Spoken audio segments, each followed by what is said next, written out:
In this Wealthsimple tutorial video, I'm going to be showing you guys how to buy Airbnb stock, ticker symbol ABNB in Canada here on Wealthsimple. So once you have Wealthsimple open up on your device, go to the bottom left and press on the magnifying glass. Go to the top search bar here and type in, as I mentioned before, ticker symbol ABNB for Airbnb. Pressing this option right here. Now once you're on this screen, if you want to invest into Airbnb, go to the bottom and press on buy and then press on stocks. Now, if you want to change it over from a fractional buy to a market buy or vice versa, go to the top and press on a fractional buy. Now you have the option to, market buy, limit buy, stop limit buy, or recurring buy, whatever you guys want.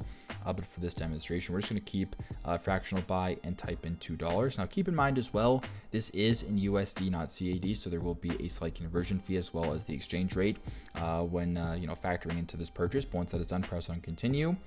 And there you go. So as you can tell for me, the estimated cost is $2.72 Canadian with the exchange rate as well as the conversion fee. So once that's done, press on confirm order at the bottom. And there you go. That is how to buy Airbnb stock, ticker symbol ABNB in Canada here on Wealthsimple. I hope this video helps.